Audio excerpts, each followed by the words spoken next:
Jadi sebelum kita bermula, sekali lagi saya mau mengingatkan Anda yang duduk di sebelah kanan saya ini, nanti apabila acara kita sudah selesai, kamu akan keluar ikut pintu yang di sebelah sini, ya, sebelah kanan saya ini, ya, baris demi baris ya. Jadi yang di belakang, walaupun yang terakhir di belakang, kamu keluar bukan pintu di sana ya, pintu masuk utama, tetapi Anda akan keluar ikut pintu yang ada di depan saya ini, di samping saya. Demikian juga yang ada di sini, kamu akan keluar ikut pintu belakang sana. Jadi yang dekat-dekat, orang yang duduk dekat sana, jangan kamu berdiri keluar dulu ya. Tunggu giliran gitu. Nah, setelah mereka sudah keluar sampai di bagian kamu, yang di terakhir itu baru kamu keluar. Jadi setelah kamu keluar, di sana ada makanan yang sudah disediakan, tapau, Anda boleh mengambilnya ya.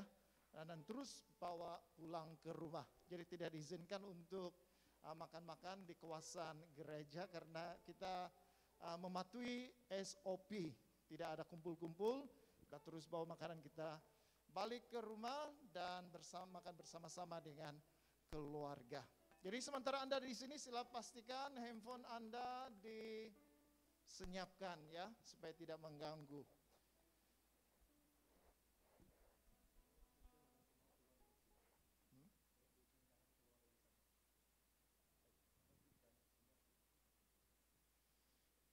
Kalau malam ini hujan, ada perubahan ya. Semua akan keluar dari sini. Kalau ikut dari sana memang kena hujan. Tetapi kita harap tidak akan hujan. Kalau tidak hujan, kita akan seperti yang awal tadi, perencanaan awal tadi. Semua akan keluar di sebelah sana, yang di sebelah kiri saya ini. Tetapi hanya hujan, semua akan keluar dari pintu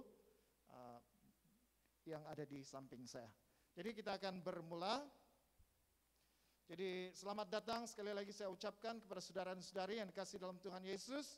Dalam acara kebaktian kita, saya sudah kirim itu, Anda boleh melihatnya di sana. Kita ada 9 pelajaran dan 5 lagu carol yang akan dinyanyikan bersama-sama. Jadi 9 pelajaran itu adalah pembacaan Alkitab. Mulai pembacaan Alkitab itu kita akan mendengar cerita dalam Alkitab yang dipilih dari perjanjian lama dan perjanjian baru. Lagu caroling yang akan dinyanyikan itu berkaitan dengan cerita Alkitab tentang kenapa dan bagaimana Yesus dilahirkan. Jadi sudah pasti Christmas yang kita rayakan malam ini adalah perayaan untuk menyambut kelahiran Tuhan kita Yesus Kristus. Jadi lagu caroling pertama kita, Mari Orang Saleh, ini lagu menyuruh kita untuk mengagumi akan kelahiran Tuhan Yesus dan menyembah Dia yang mati dan bangkit, yang menjadi Tuhan dan penyelamat dalam hidup kita. Saya mempersilakan Anda semua untuk berdiri. Mari kita sama-sama menyanyikan lagu ini, Mari Orang Saleh.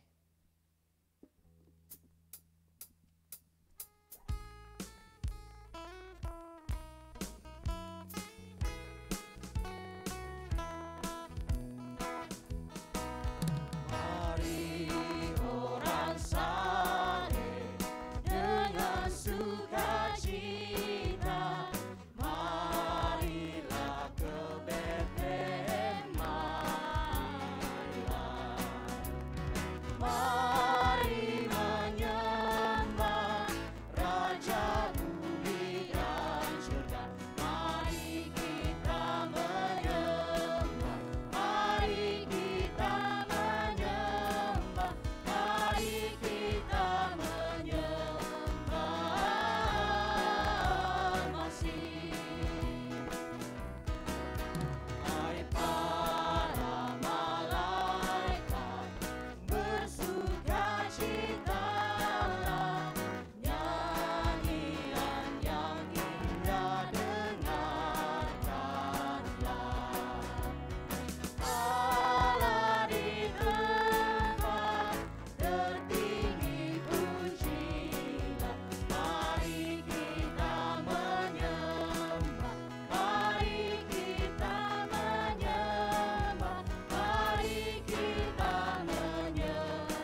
Semua dipersilakan duduk.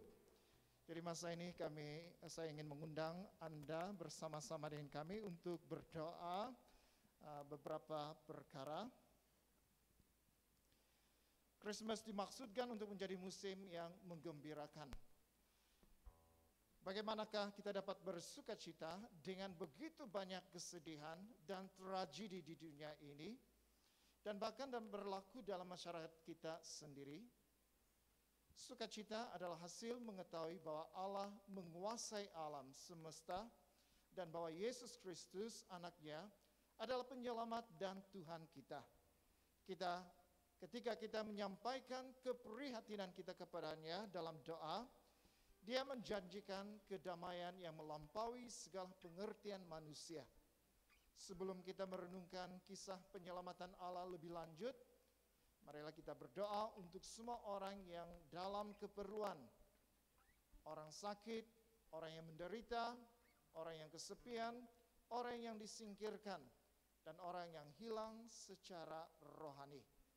Marilah kita berdoa agar kita berada dalam kalangan orang yang membantu secara material dan rohani, terutamanya agar mereka dapat mengenal Kristus sebagai Tuhan dan penyelamat kita secara pribadi. Jadi kita akan berdoa bersama-sama, berdoa, dan doa ini akan dipimpin oleh Waden Halimah.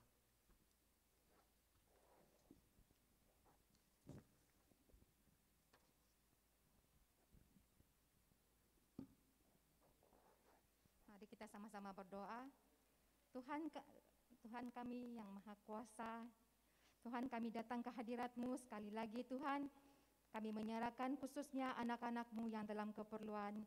Tuhan, kami berdoa, Tuhan, kami berdoa dimanapun mereka berada, Tuhan, dimanapun mereka bertempat sekarang, Tuhan, kami menyerahkan semua di dalam tangan Engkau, Tuhan. Tuhan, kami percaya, Tuhan, hadirat-Mu hadir di tengah-tengah keperluan mereka. Tuhan, kami berdoa, Tuhan, khususnya untuk anak-anak-Mu yang dalam kelemahan tubuh, dimanapun mereka berbaring pada saat ini. Engkau Allah yang melawat mereka, berikan mereka kesehatan dan kesembuhan daripada syurgawi. Baik juga untuk mereka yang menderita, Tuhan, Kau berikan mereka kekuatan. Orang yang dalam kesepian, berikan mereka sukacita, Tuhan, damai sejahtera dalam jiwa mereka. Tuhan, kami juga berdoa untuk mereka yang disingkirkan. Berikan mereka hati yang tenang, karena di dalam Engkau kami semua adalah sama di mata-Mu, Tuhan. Tuhan, kami juga berdoa untuk mereka yang hilang secara rohani. Berikan mereka, Tuhan, hati yang takut akan Engkau dan mengandalkan Engkau dalam apapun yang mereka perbuat. Tuhan, Kau kuatkanlah mereka dan kuatkanlah iman mereka dan teguhkanlah hati mereka. Tuhan, kami berdoa supaya mereka berada dalam kalangan orang-orang yang membantu secara material dan rohani, supaya mereka dapat mengenal Kristus sebagai Tuhan dan penyelamat secara pribadi, Tuhan. Tuhan, kami juga berdoa, Tuhan, karena kami percaya, Tuhan, karena kami percaya Engkaulah Allah Tuhan kami yang hidup, yang selalu hadir di saat keperluan kami, Tuhan. Karena kami percaya, Tuhan, dalam Engkau, Tuhan, ada kekuatan, ada kesehatan, dan ada kesembuhan, Tuhan. Dan juga, Tuhan, ada jalan keluar dari segala pergumulan kami. Ini hidup kami, Tuhan. Tuhan, ini pribadi kami menyerahkan semua dalam tangan Engkau. Semua ini, Tuhan, kami berdoa. Amin. Marilah kita mulai dengan permulaan sejarah dari kitab pertama dalam Alkitab, yaitu Kejadian. Masalah terbesar dunia adalah pemberontakan terhadap Allah pencipta kita.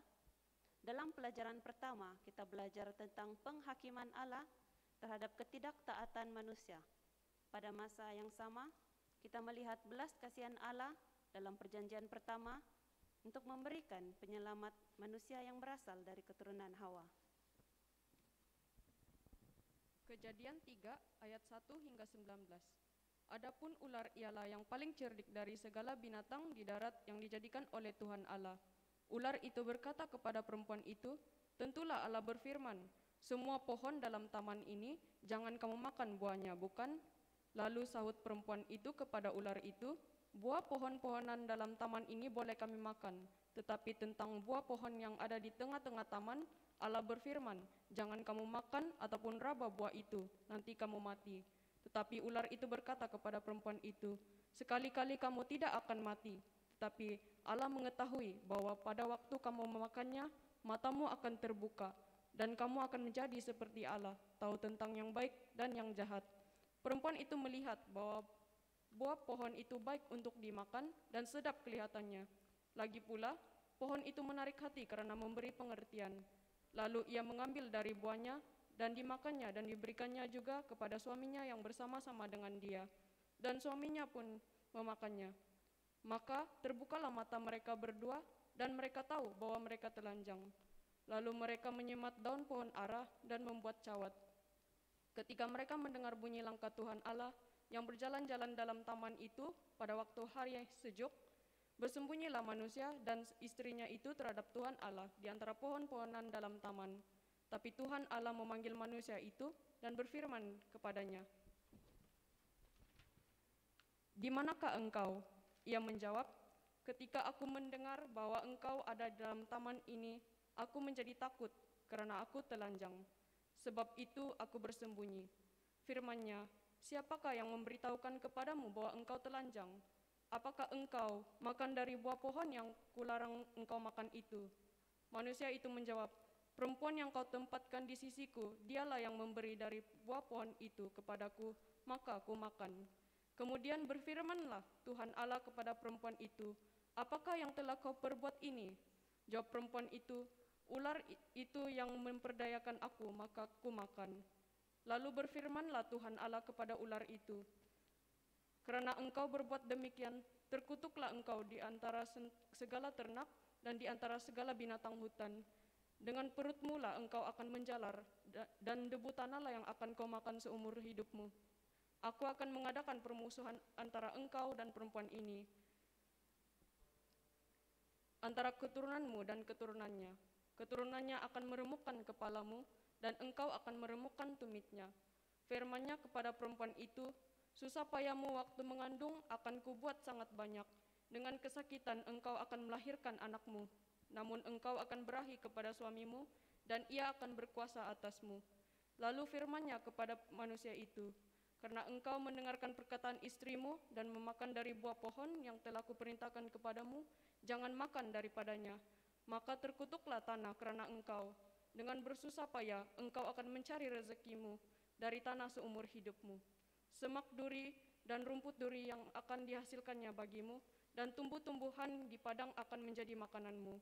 Dengan berpeluh engkau akan mencari makananmu, sampai engkau kembali lagi menjadi tanah, karena dari situlah engkau diambil. Sebab engkau debu dan engkau akan kembali menjadi debu."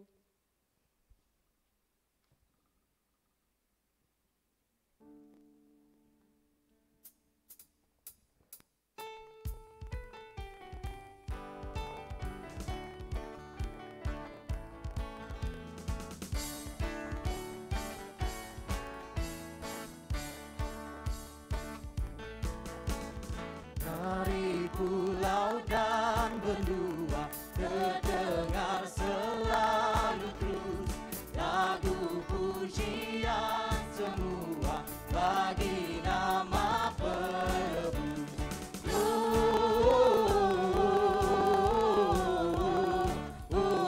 Gloria, muliakan Tuhan.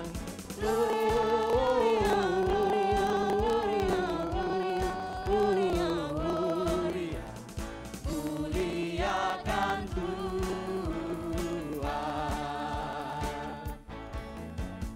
Tinggi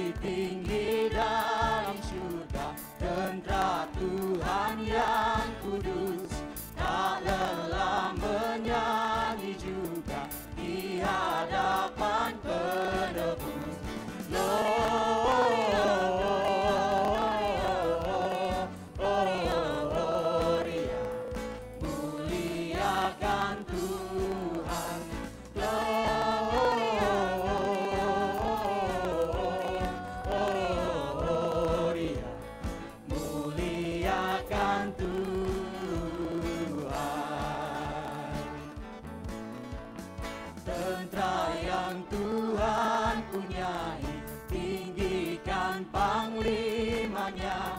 Lagu surga, lagu bumi, sama diterimanya. Gloria,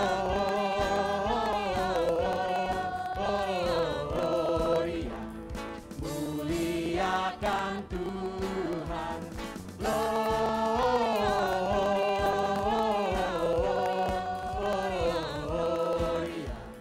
muliakan Tuhan.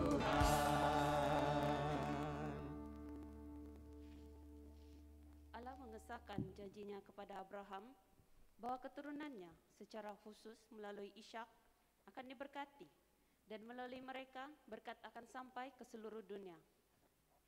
Kejadian 22 ayat 15 hingga 18. Untuk kedua kalinya berserulah malaikat Tuhan dari langit kepada Abraham. Katanya, aku bersumpah demi diriku sendiri, demikianlah firman Tuhan. Karena engkau telah berbuat demikian dan engkau tidak segan-segan untuk menyerahkan anakmu yang tunggal kepadaku, maka aku akan memberkati engkau berlimpah-limpah dan membuat keturunanmu sangat banyak, seperti bintang di langit dan seperti pasir di tepi laut. Dan keturunanmu itu akan menduduki kota-kota musuhnya. Oleh keturunanmu lah semua bangsa di bumi akan mendapat berkat karena engkau mendengarkan firman-Ku.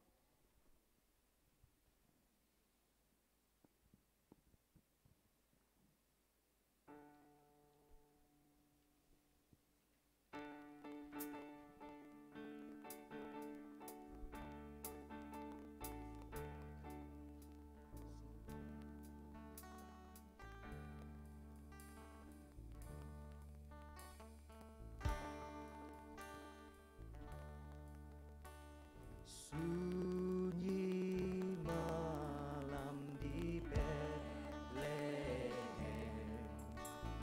bintang bersinar terang, air ke dunia, anak yang kudus, Gloria.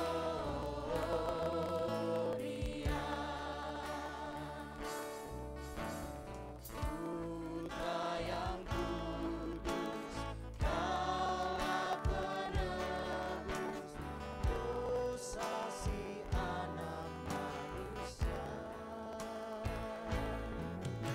Siksa derita tiada terhingga, Kau rela semuanya. Marilah kita semua anak penebus, Juru Selamat manusia. Gloria.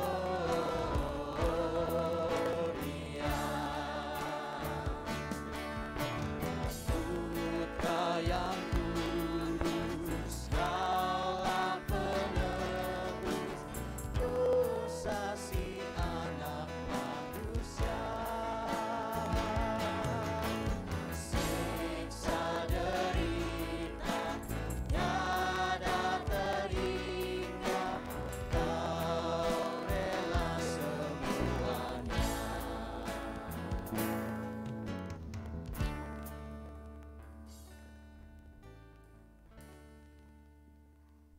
Janji-janji Allah kepada Abraham sungguh luar biasa, tetapi hanya sebagian yang digenapi semasa pemerintahan Raja Daud yang adil dan jaya pada sekitar tahun 1000 sebelum Masehi.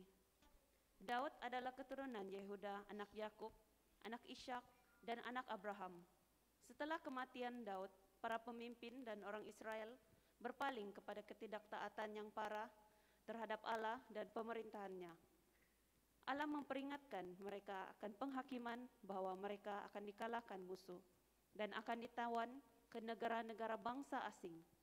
Namun demikian, Allah juga berjanji untuk memulihkan mereka di bawah raja baru dari keturunan Daud, raja yang luar biasa, adil, dan yang dapat disebut sebagai Allah yang perkasa.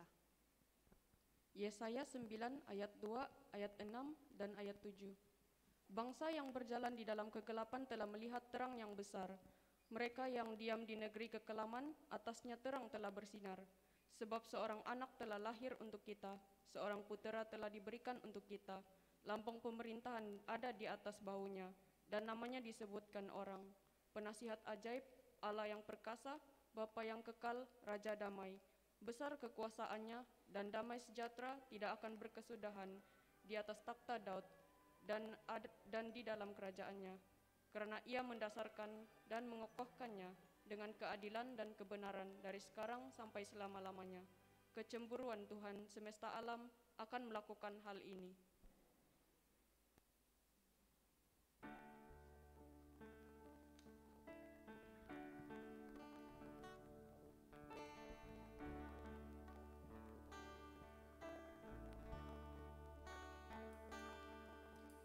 Yesus lahir memberi terang baru. Yesus mati memberi keselamatan. Tiada dapat ku berikan selain semua hidupku. Engkau Yesus, Tuhan dan Rajaku. Yesus lahir memberi terang baru. Yesus mati memberi keselamatan. Tiada dapat ku berikan selain semua hidupku. Engkau Yesus, Tuhan dan Rajaku. Yesus, Yesus, Kau terbesar di dalam hidupku. Yesus, Yesus, ku tinggikan namamu, Raja segala raja di bumi. Raja segala raja di bumi.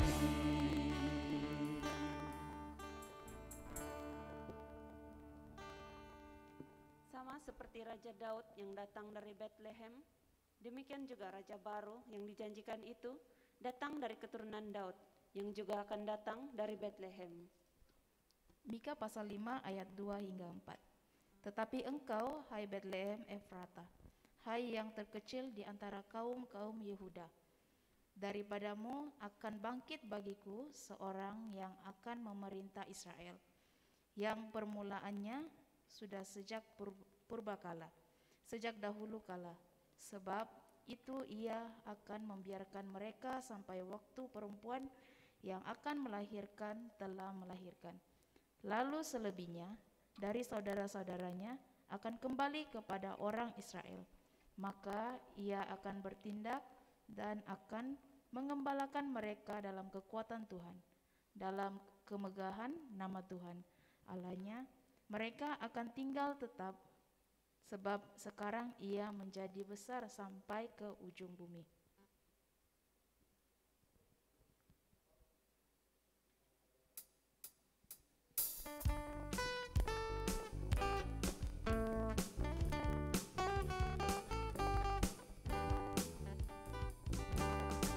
Zaman dulu di Bethlehem, Alkitab katakan Yesus Kristus telah lahir pada hari Natal.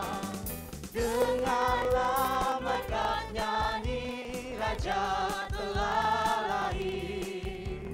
Manusia akan hidup kekal karena Yesus Kristus. Waktu malam gembala jaga dan nampak bintangnya.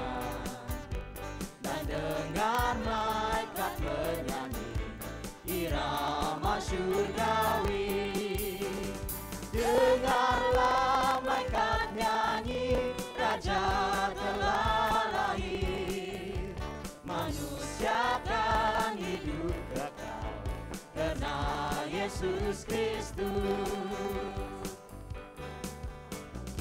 Yusuf dan Maria istrinya pergi ke Bethlehem. Tak ada tempat dijumpai untuk anak itu. Dengarlah malaikat nyanyi, Raja telah lahir. Manusia akan hidup kekal karena Yesus Kristus.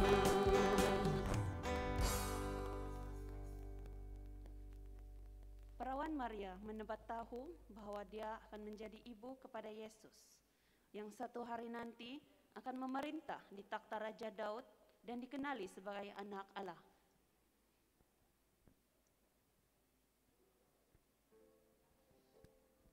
Lukas 1 ayat 26 hingga 38. Dalam bulan yang ke-6, Allah menyuruh malaikat Gabriel pergi ke sebuah kota di Galilea bernama Nazaret, kepada seorang perawan yang bertunangan dengan seorang bernama Yusuf dari keluarga Daud. Nama perawan itu Maria. Ketika malaikat itu masuk ke rumah Maria, ia berkata, "Salam, hai engkau yang dikaruniai, Tuhan menyertai engkau." Maria terkejut mendengar perkataan itu, lalu bertanya di dalam hatinya, "Apakah arti salam itu?" Kata malaikat itu kepadanya, "Jangan takut, hai Maria, sebab engkau beroleh kasih karunia di hadapan Allah. Sesungguhnya engkau akan mengandung dan akan melahirkan seorang anak laki-laki, dan hendaklah engkau menamai dia Yesus.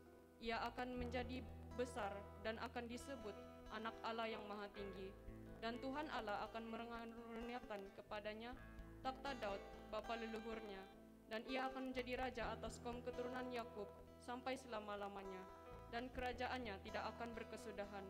Kata Maria kepada malaikat itu, "Bagaimana hal itu mungkin terjadi, karena aku belum bersuami?" Jawab malaikat itu kepadanya, "Roh Kudus akan turun atasmu, dan kuasa Allah yang Maha Tinggi akan menaungi engkau. Sebab itu, anak yang akan kau lahirkan itu akan disebut kudus, anak Allah. Dan sesungguhnya Elisabet, sanakmu itu, ia pun sedang mengandung seorang anak laki-laki pada hari tuanya, dan inilah bulan yang ke-6 bagi dia, yang disebut mandul itu. Sebab bagi Allah tidak ada yang mustahil." Kata Maria, "Sesungguhnya aku ini adalah hamba Tuhan, jadilah padaku menurut perkataanmu itu." Lalu malaikat itu meninggalkan dia. Lukas 2 ayat 4 hingga 7. Demikian juga Yusuf pergi dari kota Nazaret di Galilea ke Yudea, ke kota Daud yang bernama Bethlehem, karena ia berasal dari keluarga dan keturunan Daud, supaya didaftarkan bersama-sama dengan Maria tunangnya, yang sedang mengandung.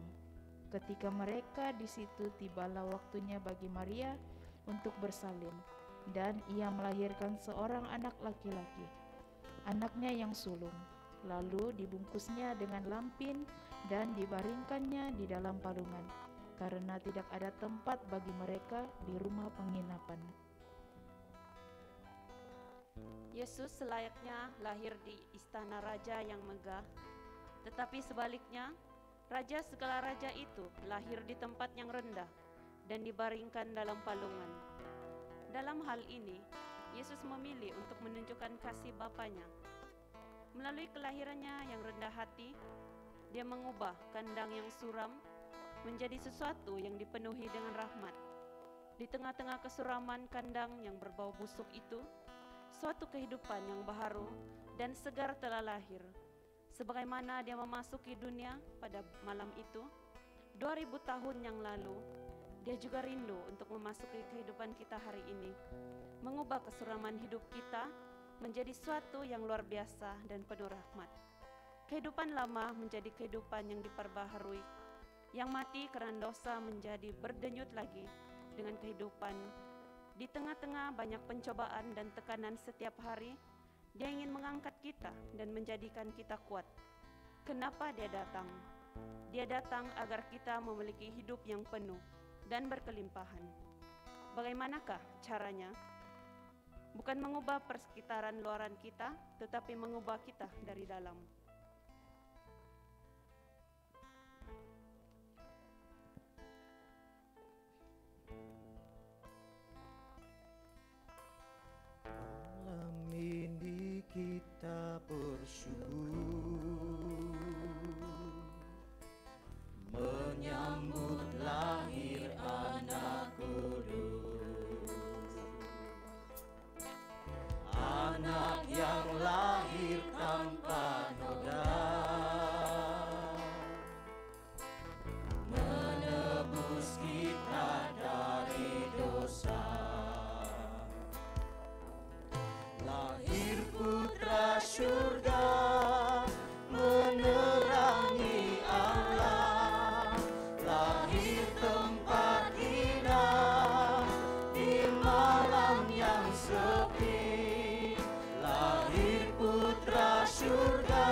Lukas 2 ayat 8 hingga 20 dan Matius 2 ayat 1 hingga 2.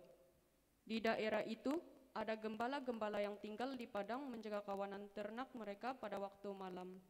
Tiba-tiba berdirilah seorang malaikat Tuhan di dekat mereka dan kemuliaan Tuhan bersinar meliputi mereka dan mereka sangat ketakutan.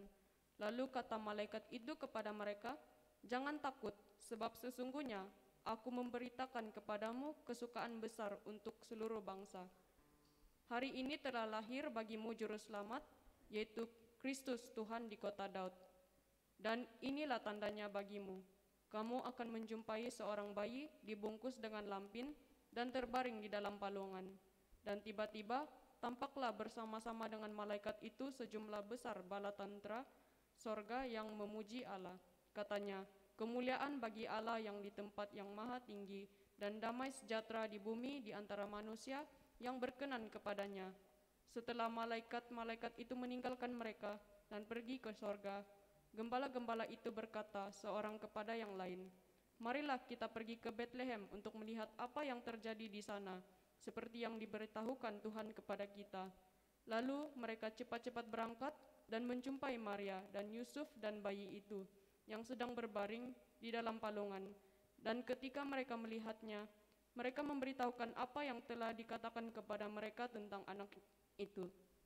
Dan semua orang yang mendengarnya heran tentang apa yang dikatakan gembala-gembala itu kepada mereka. Tetapi Maria menyimpan segala perkara itu di dalam hatinya dan merenungkannya. Maka kembalilah gembala-gembala itu sambil memuji dan memuliakan Allah karena segala sesuatu yang mereka dengar dan mereka lihat. Semuanya sesuai dengan apa yang telah dikatakan kepada mereka. Sesudah Yesus dilahirkan di Betlehem, di tanah Yudea pada zaman Raja Herodes, datanglah orang-orang Majus dari timur ke Yerusalem dan tertanya-tanya, "Di manakah dia, raja orang Yahudi yang baru dilahirkan itu? Kami telah melihat bintangnya di timur dan kami datang untuk menyembah dia." Para gembala adalah orang yang rendah hati, yang mendengar pesan Allah dan bertindak mencari anak itu. Orang Majus adalah ahli kaji bintang yang kaya dan telah mempelajari kitab suci mengenai raja yang dijanjikan akan lahir. Ketika mereka melihat bintang itu, mereka menyahut panggilannya, mencari dan menyembah raja yang dijanjikan itu. Beberapa bulan kemudian, orang Majus dari timur pergi mencari raja yang baru lahir, yaitu bayi Yesus. Mereka menemukan dia di sebuah rumah di Betlehem. Orang Majus adalah bangsa asing pertama yang memberi respon iman kepada Yesus. 30 tahun kemudian, berita Injil tentang Yesus yang disalibkan, bangkit dari kematian, dan kenaikannya ke surga sebagai Raja segala raja dan Tuhan segala Tuhan akan diisytiharkan kepada bangsa-bangsa dan diterima oleh banyak orang.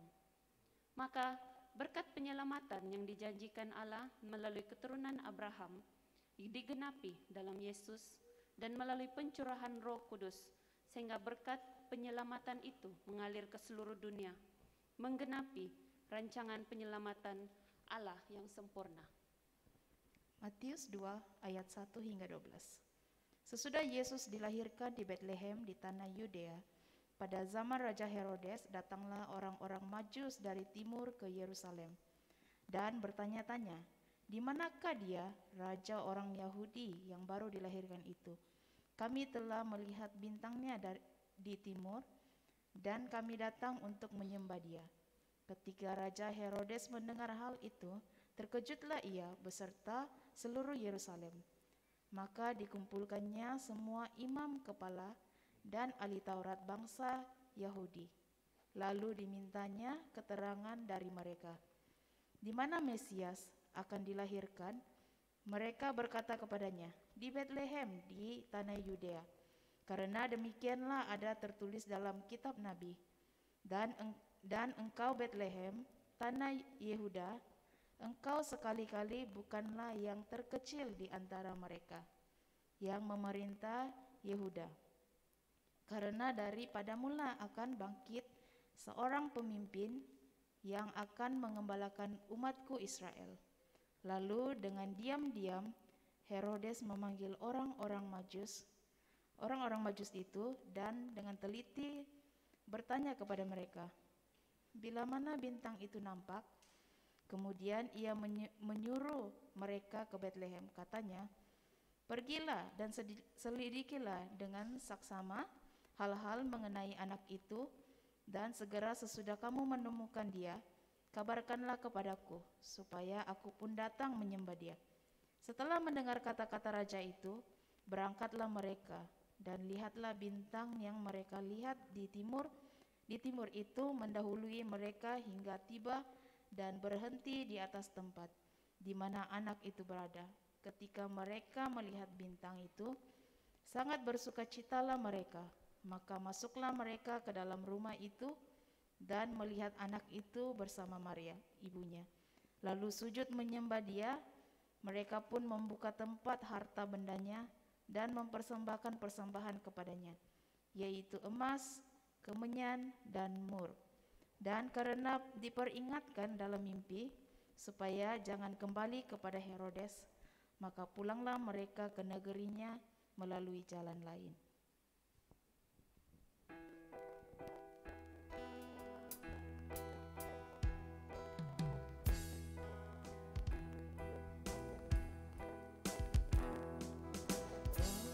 Dari timur tiga raja, kami yang berjalan jauh, yang membawa karunia mengikuti bintang.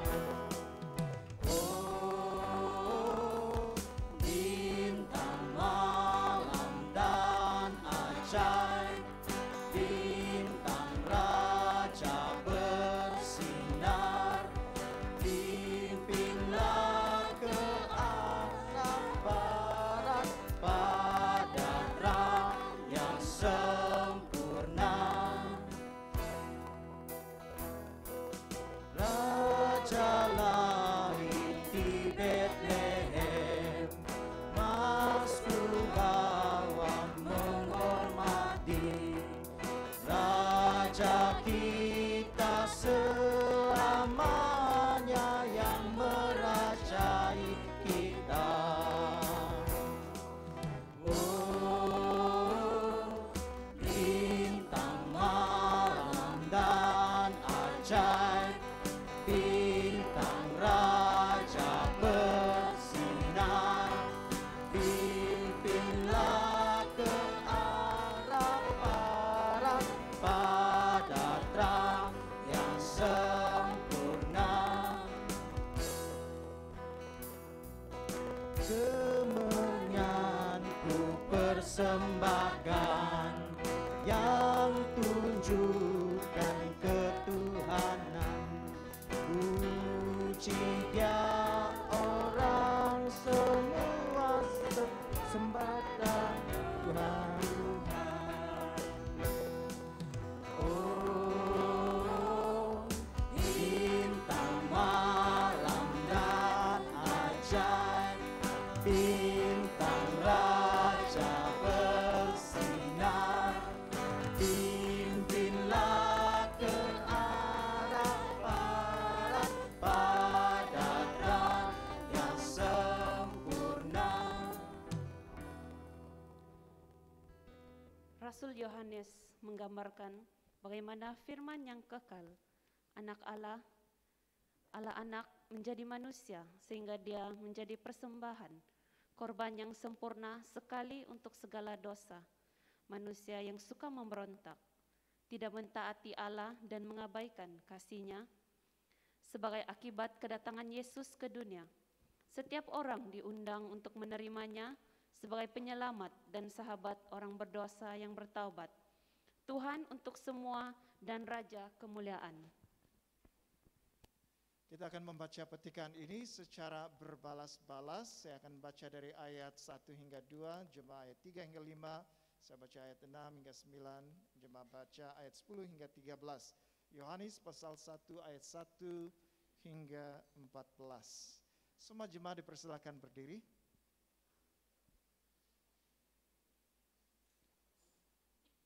Pada mulanya adalah firman, firman itu bersama-sama dengan Allah, dan firman itu adalah Allah. Ia pada mulanya bersama-sama dengan Allah.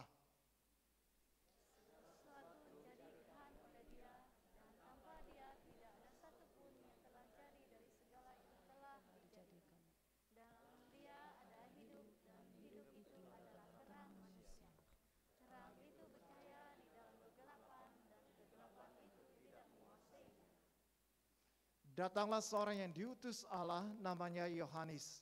Ia datang sebagai saksi untuk memberi kesaksian tentang terang itu, supaya oleh dia semua orang menjadi percaya. Ia bukan terang itu, tetapi ia harus memberi kesaksian tentang terang itu.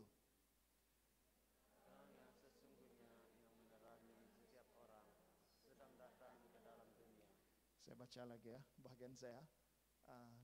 Terang yang sesungguhnya yang memerangi setiap orang sedang datang ke dalam dunia. Jemaah.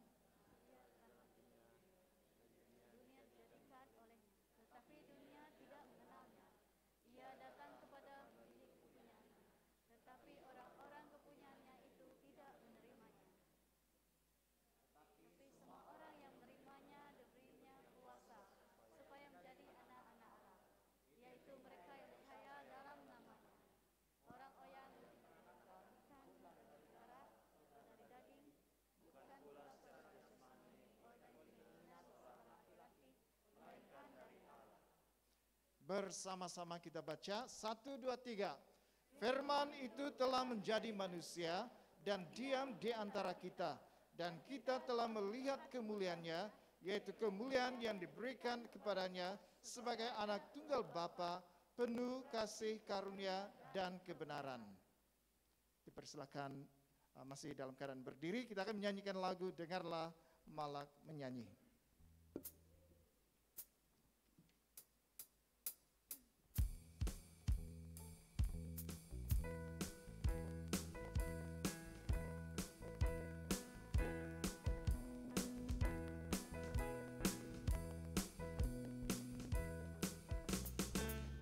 Dengarlah malak menyanyi, mulia bagi Raja, diberi selamat atas bumi, anak Allah lahirlah.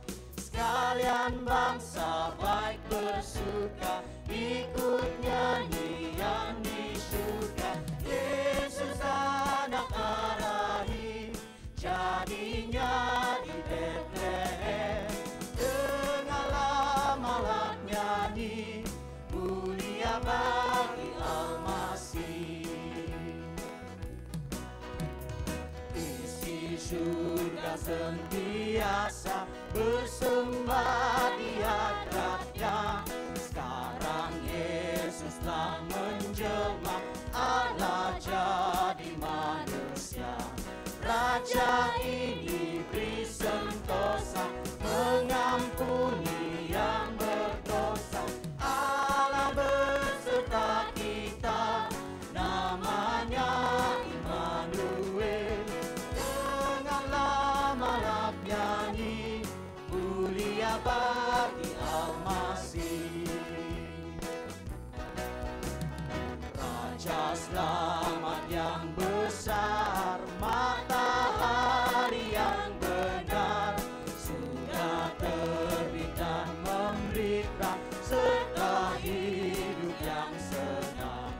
Karena kita ditanggalkan semua kemuliaan, Allah turun ke dunia, memberi selamat manusia. Dengarlah malak nyanyi, mulia bagi Al-Masih.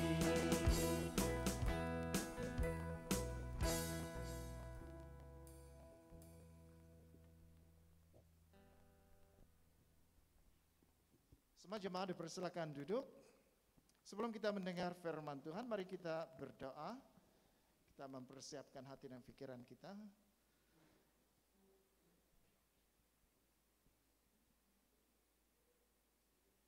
Bapa di surga, kami bersyukur untuk peluang yang Tuhan berikan kepada kami merayakan kelahiran Tuhan Yesus. Dan kami berdoa, Yesus bukan hanya lahir di Yerusalem, tetapi juga lahir di dalam hidup kami. Sehingga kami mengalami berkat kelahiran Tuhan Yesus itu dalam hidup kami, yaitu berkat penyelamatan dari Allah. Dan melalui kehidupan kami juga, berkat itu mengalir kepada orang lain.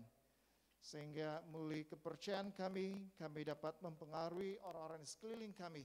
Kami boleh berkongsi dan menyaksikan Yesus sebagai Tuhan dan penyelamat dalam kehidupan setiap manusia. Pada saat kami mendengarkan firman-Mu, sekali lagi Tuhan, berbicaralah. Biarlah Roh Kudus Tuhan menolong kami mengerti kebenaran firman Tuhan, dan kami mengambil keputusan yang tepat malam ini untuk percaya kepada Engkau, satu-satunya penyelamat yang diutus oleh Bapa, yaitu Yesus Kristus. Terima kasih Bapa, dalam nama Tuhan Yesus kami berdoa. Amin. Jadi malam ini adalah malam kita merayakan Christmas, menjelang Christmas, dan kita bersyukur kepada Tuhan karena peluang yang Tuhan sudah berikan kepada kita.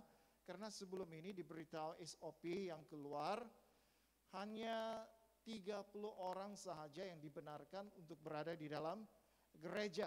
Ya, pada masa kebaktian, 30 orang di kawasan merah, ya, di Mukim Merah. Kita ini termasuk dalam Mukim Merah, ya, kawasan zone merah. Jadi hanya 30 orang sahaja, tetapi puji Tuhan karena campur tangan Tuhan sehingga kita boleh berkumpul pada malam hari ini karena semuanya kebaikan Tuhan dan anugerah Tuhan.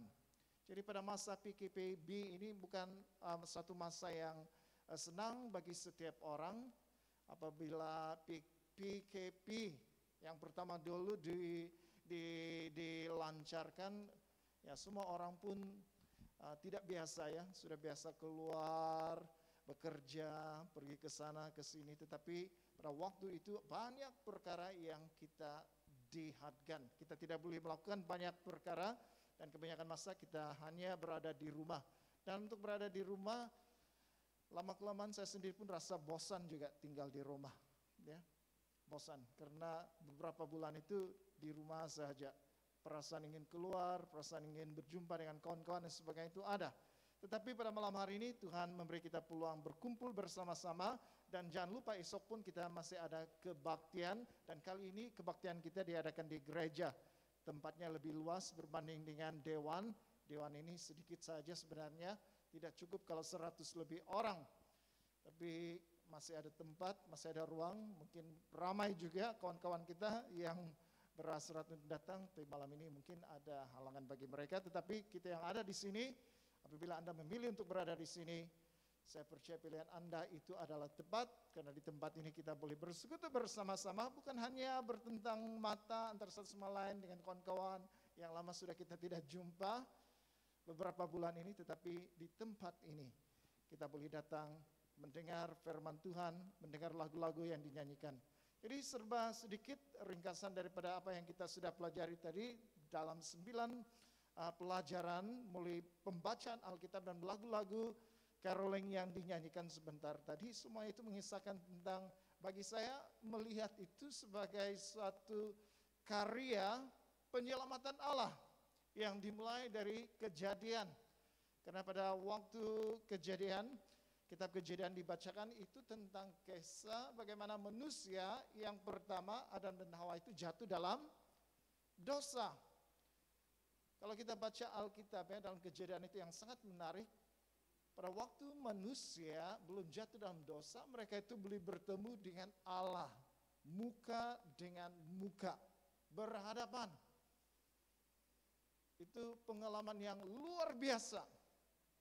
Tetapi setelah dipujuk oleh ular, mereka makan buah yang dilarang oleh Tuhan.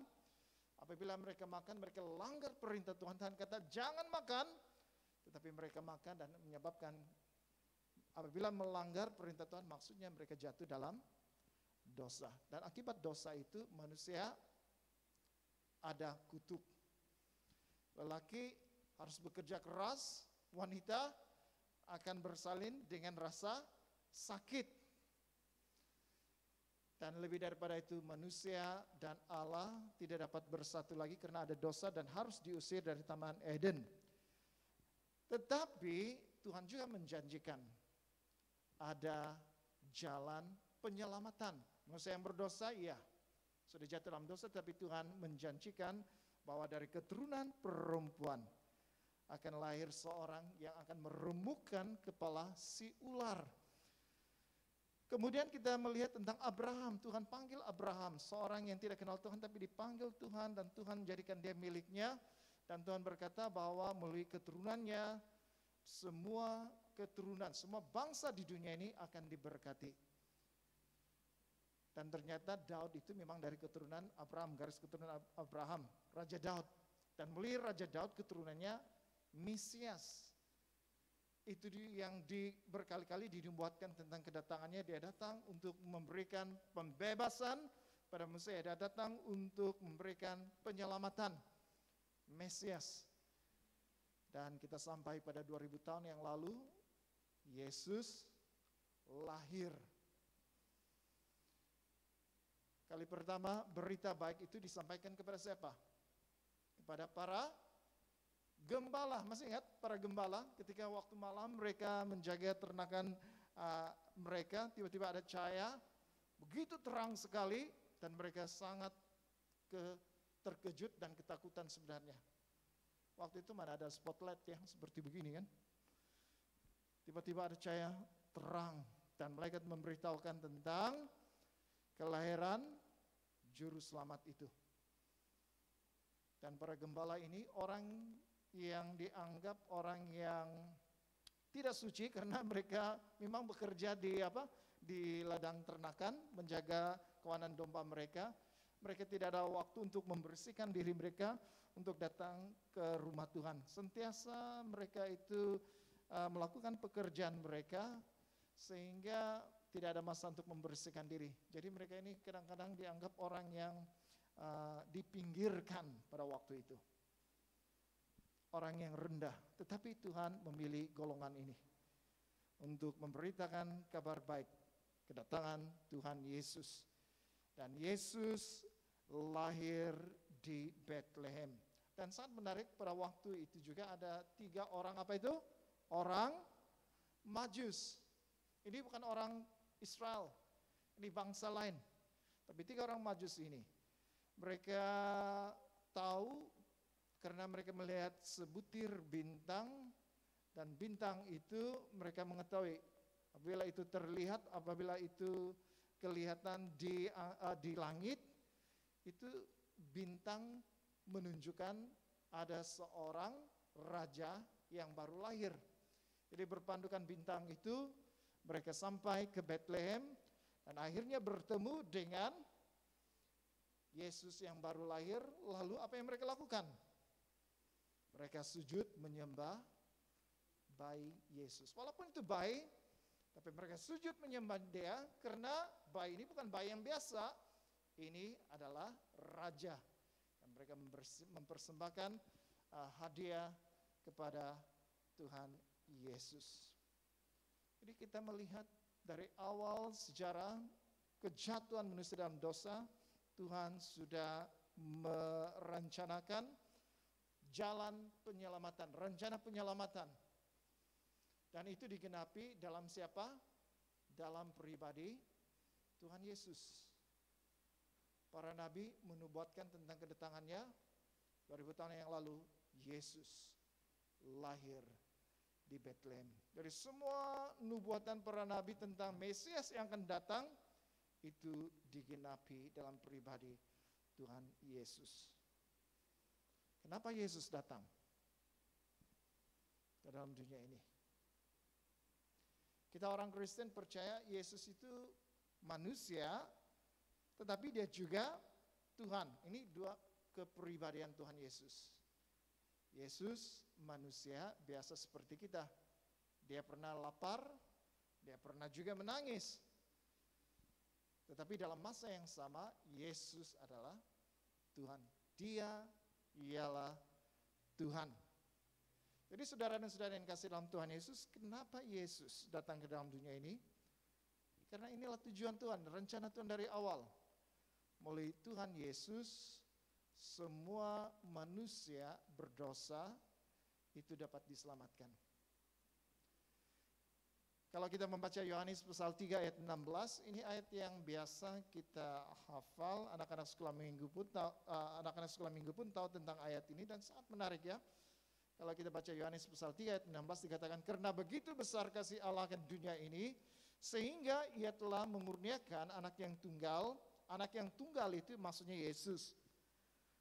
Supaya setiap orang, masing-masing orang, setiap orang secara individu, setiap orang yang percaya kepadanya, janji Tuhan di sini tidak binasa, melainkan apa?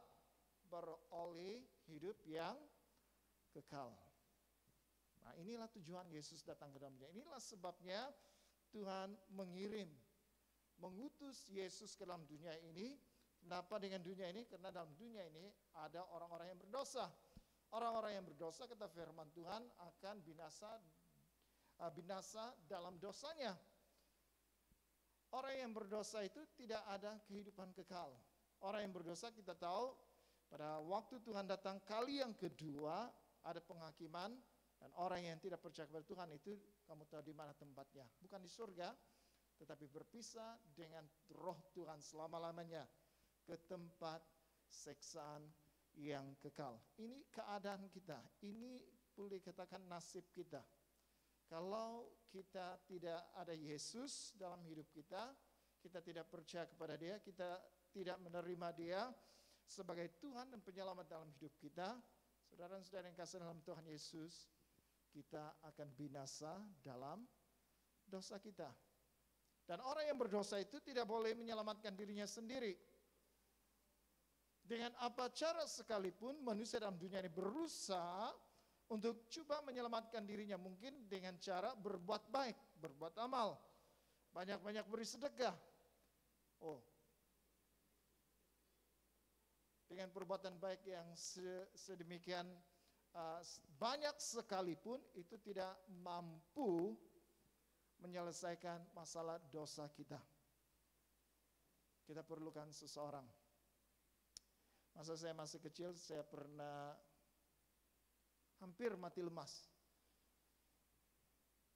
Tetapi syukur ibu saya sadar yang saya sudah jatuh dalam sungai.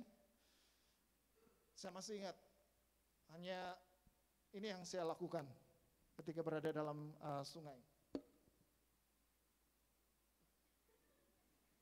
Kan masih kecil. Mungkin umur sekitar 4 tahun, 5 tahun. Itu yang saya lakukan. Ibu saya di ujung sana, dia membasuh. Dan saya jatuh dalam sungai. Nah, itu yang saya buatlah begitu saja. Walaupun saya buat begini, saya tidak timbul. Makin lama makin tenggelam. Tiba-tiba saya rasa rambut saya itu diraba-raba, itu tersentuh rambut saya, kemudian saya ditarik naik ke atas. Ternyata itu ibu saya, tarik saya naik ke atas. Saya sendiri ketika jatuh dalam sungai, apa yang saya buat dalam sungai itu, dalam air itu? Saya berusaha juga kan menyelamatkan diri. Saya selamat atau tidak? Tidak selamat, masih kecil, tidak pandai berenang.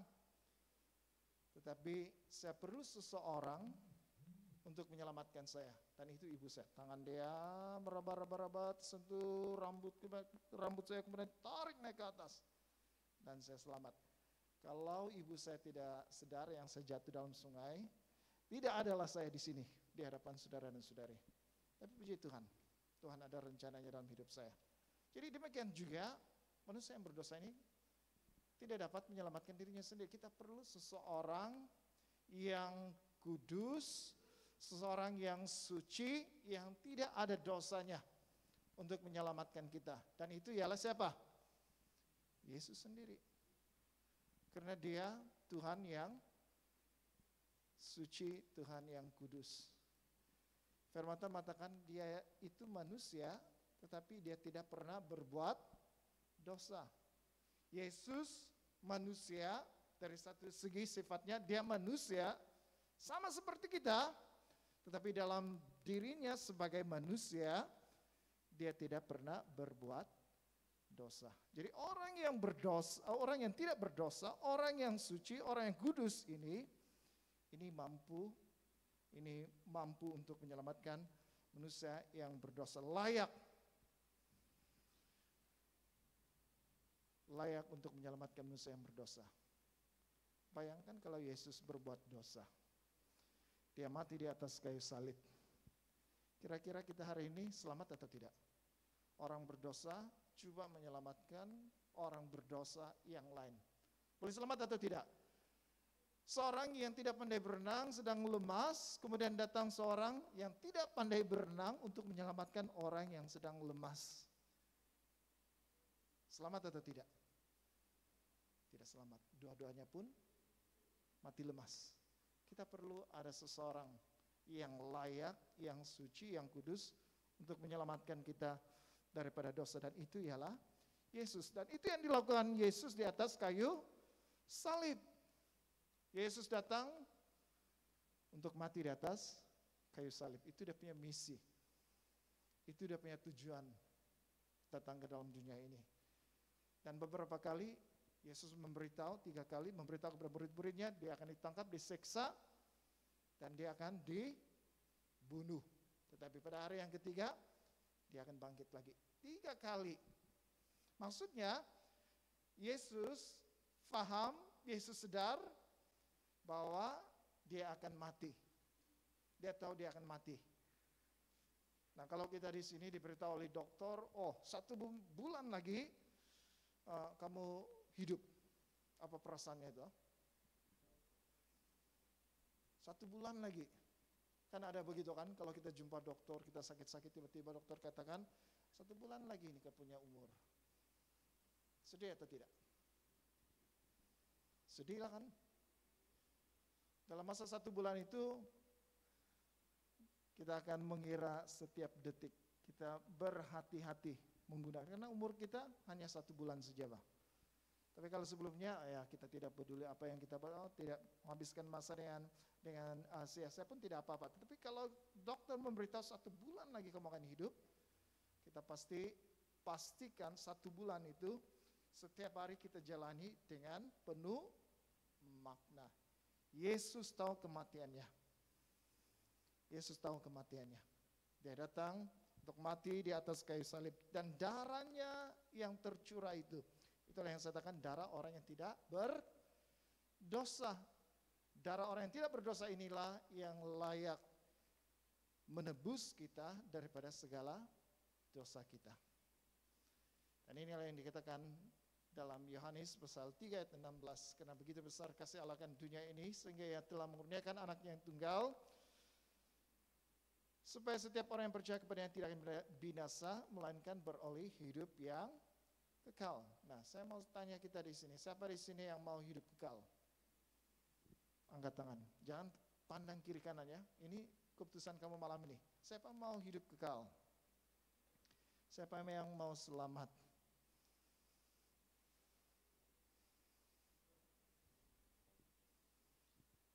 Terima kasih.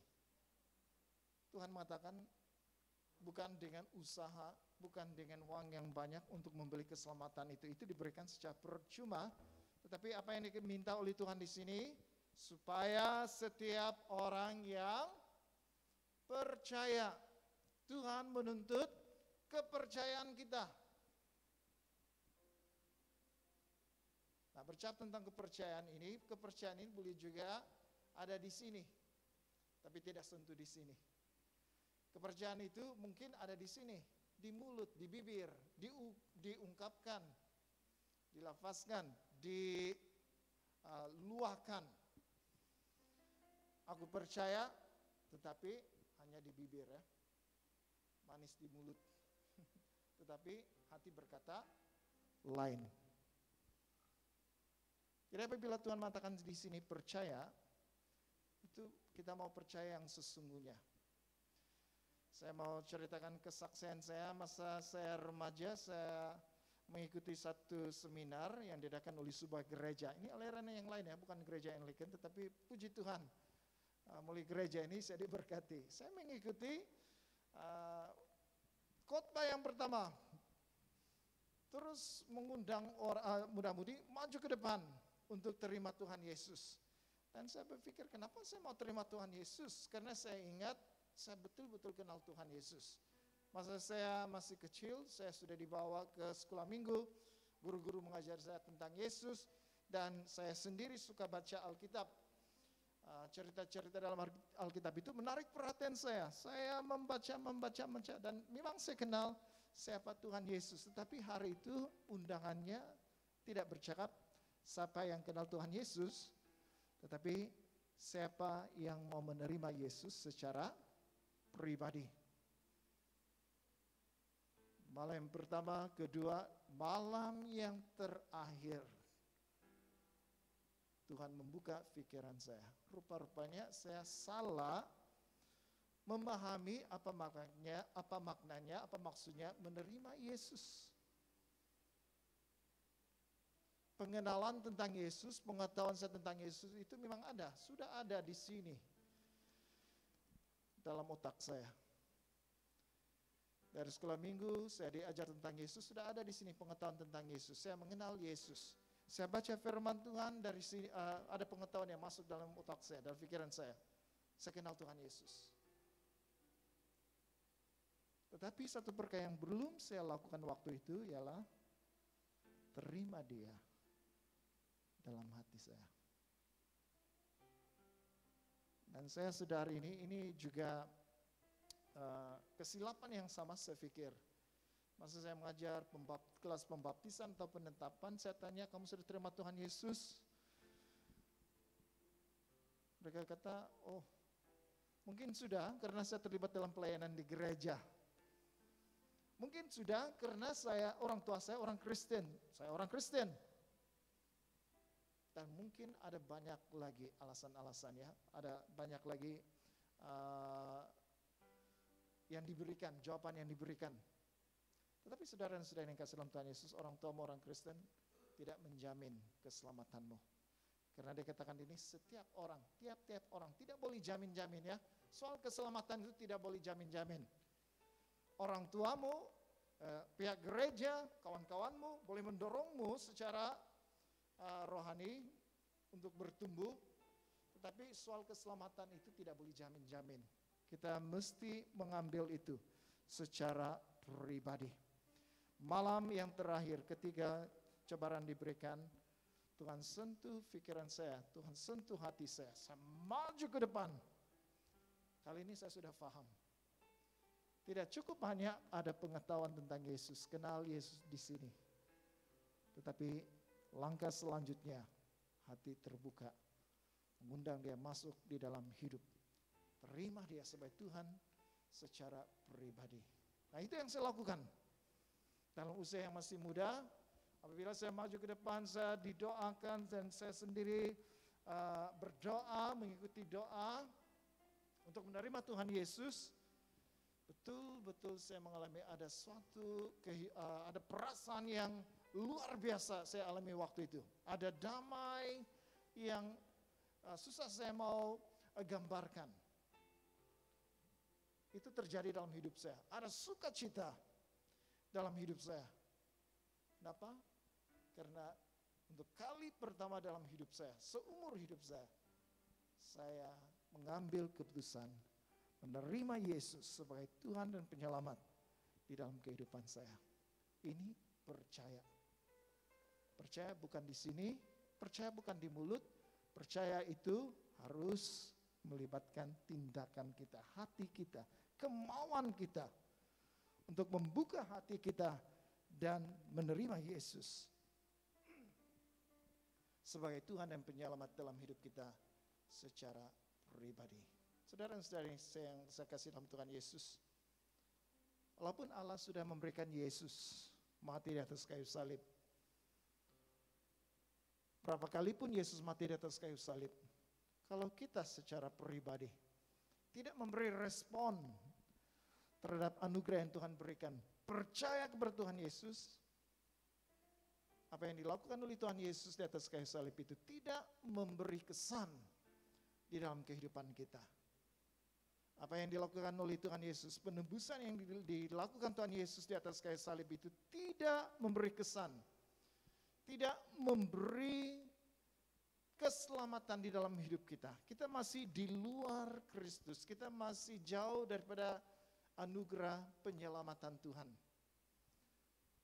Hanya setelah kita mengambil keputusan untuk menerima Dia, percaya kepada Dia, dengan cara menerima Dia dalam hati kita. Nah, ini yang menjamin kehidupan kekal yang Tuhan berikan. Jadi malam ini kita pejamkan mata.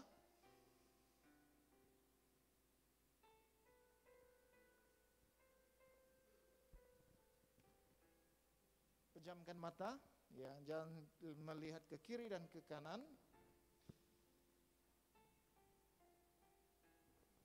Renungkan hidupmu. Apakah selama ini kita percaya hanya karena pengetahuan yang ada dalam pikiran kita tentang Yesus, pengenalan kita tentang Yesus, kita kenal Dia, tetapi itu hanya sampai di kepala kita, hanya setakat pengetahuan saja. Mungkin dari kecil kita sudah dididik secara rohani, dalam pertumbuhan kita menjadi orang dewasa, kita diajar, kita sendiri membaca tentang firman Tuhan, banyak khotbah yang kita sudah dengar dan sebagainya. Semua itu memang baik, tapi adakah itu hanya berada dalam pemikiran kita, pengetahuan kita sahaja? Dan kita belum secara pribadi membuka pintu hati kita dan menerima Dia sebagai Tuhan dan Penyelamat dalam hidup. Nah, malam ini saya mau menjabar kita, tidak ada paksaan. Kalau kita mau selamat, satu-satunya cara yang dikatakan oleh firman Tuhan, percaya kepada Tuhan Yesus. Artinya kita mau terima Dia dalam hati kita, mengundang Dia masuk dalam hati kita. Itu yang kita mau lakukan.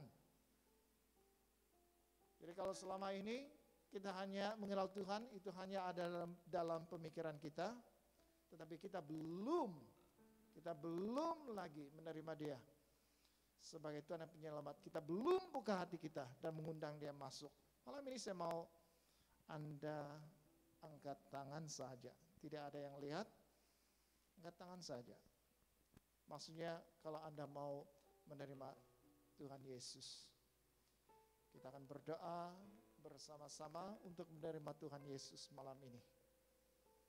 Kalau Anda belum menerima Tuhan Yesus, mungkin kau kenal Tuhan Yesus, itu bagus. Tapi kenal itu hanya pengetahuan saja. Tapi kita harus bertindak, menerima Dia sebagai Tuhan dan Penyelamat dalam hidup kita. Ya, siapa di sini yang belum terima Tuhan Yesus? Jangan malu-malu, angkat tangan saja. Sama ada engkau masih muda, engkau sudah dewasa, ini soal keselamatan. Keselamatan ini tidak ada jamin-jamin. Kita sendiri, Anda sendiri yang mengambil keputusan malam ini. Boleh angkat tangan lagi supaya saya boleh melihat Anda di mana Anda berada. Puji Tuhan.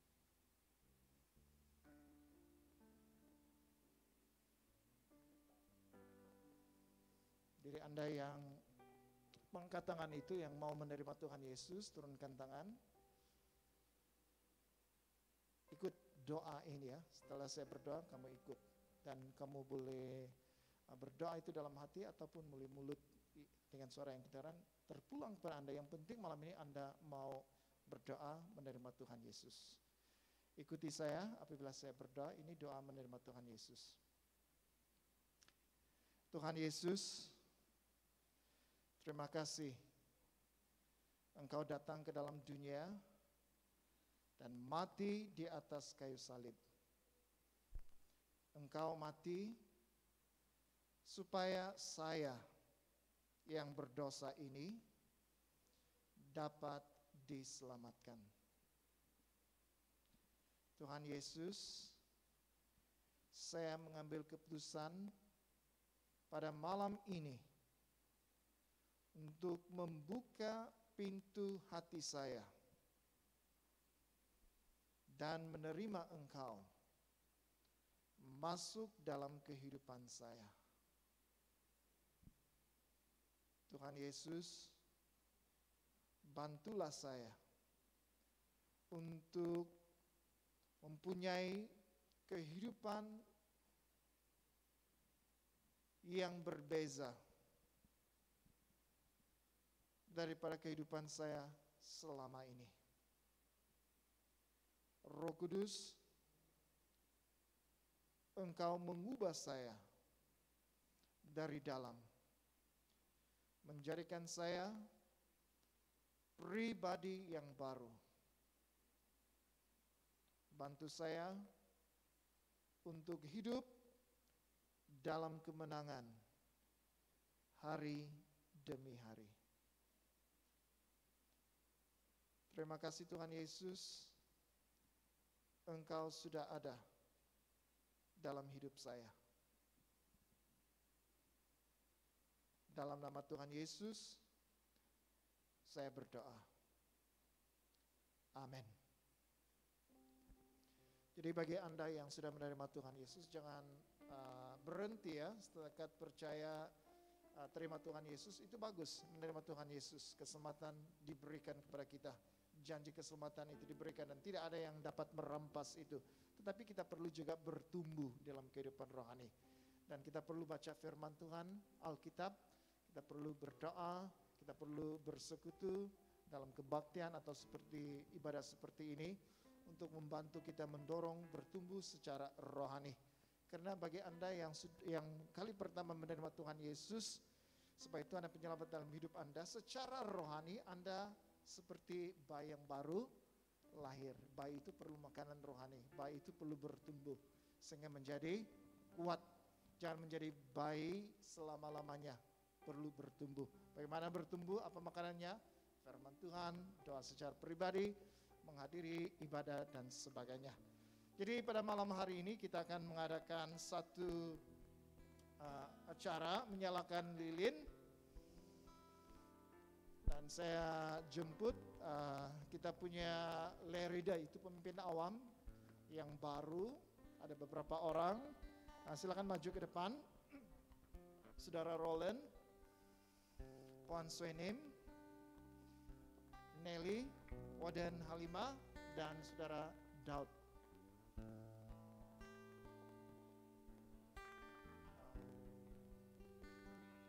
Di sini ada beberapa.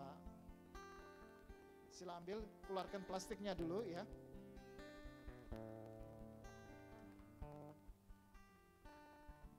Ada nama itu?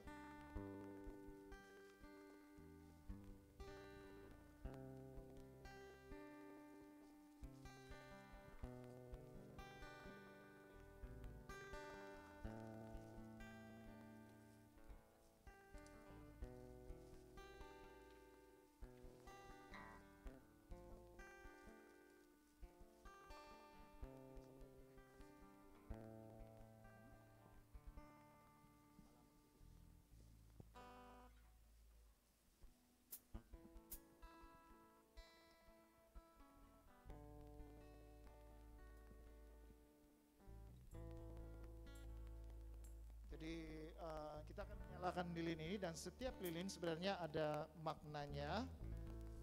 Jadi kita akan menghayati setiap lilin yang dinyalakan nanti.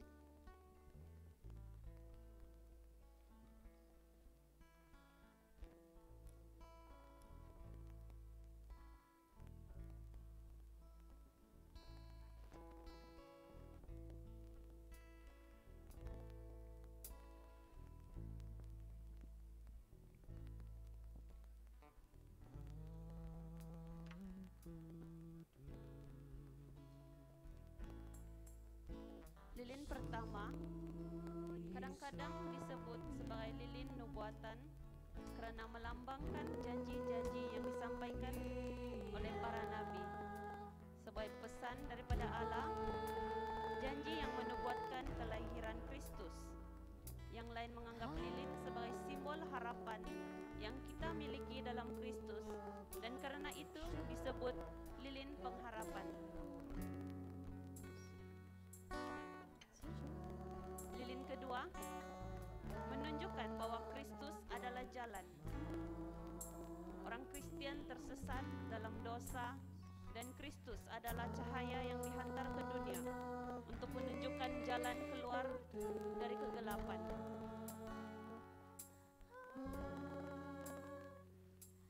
Lilin ketiga menunjukkan bahwa satu-satunya sukacita kekal boleh ditemukan dalam kehidupan ini adalah melalui Kristus. Semua kegembiraan yang lain cepat berlalu dan tidak bertahan lama. Lilin keempat mengingatkan bahwa Yesus datang untuk membawa damai sejahtera kepada dunia dan hati manusia. Tanpa Kristus, maka tidak ada kedamaian di dunia ini.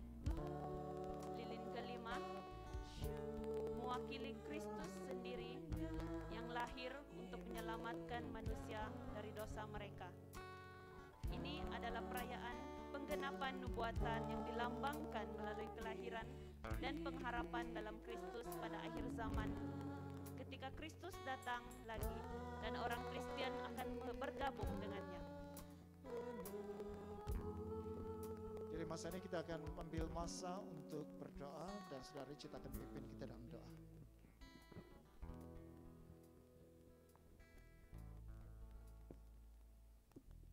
Mari kita sama-sama berdoa. Kita berdoa khususnya kita mau bersyukur kepada Tuhan sebab banyak Tuhan lakukan di dalam kehidupan kita sepanjang tahun ini. Walaupun kita masih berada dalam pandemik, tapi kita bersyukur karena kita dapat beribadah bersama. Kita berdoa juga untuk gereja kita, bahkan kita berdoa untuk negara kita. Mari kita sama-sama berdoa.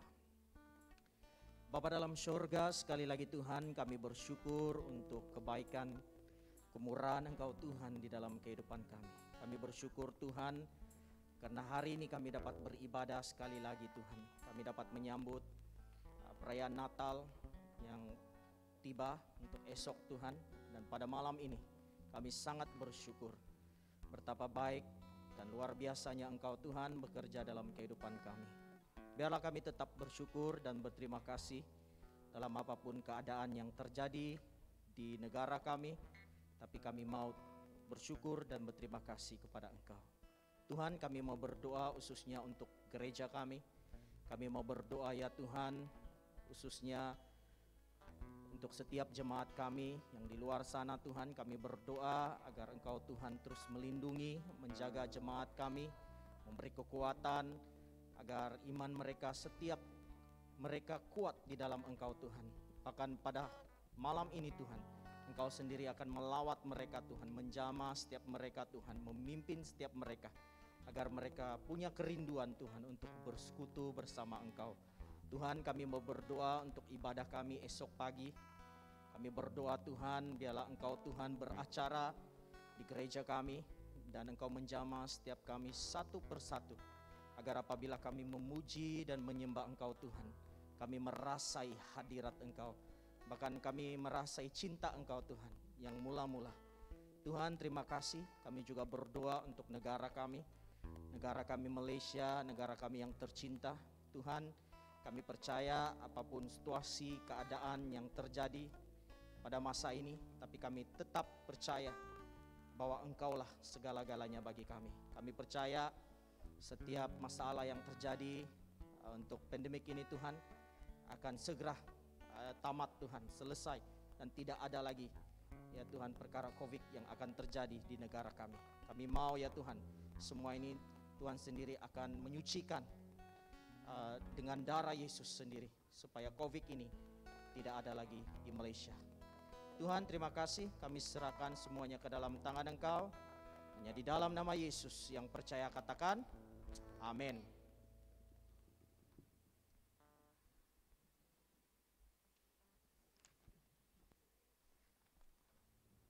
Kita sudah berada di penghujung acara malam ini. Sekali lagi saya mau memberitahu kepada Anda, nanti setelah kita sudah selesai ibadah malam ini, yang berada, hujan nggak? Oh, yang berada Kalau hujan kita ubah ya, seperti yang saya umumkan, tapi yang lain belum tahu. Jadi kita semua akan keluar melalui pintu ini, tetapi barisan bahagian ini dulu ya, barisan ini dulu. Barisan yang pertama, barisan kedua, barisan ketiga. Tapi mulai dari sini, kamu akan keluar ke sana.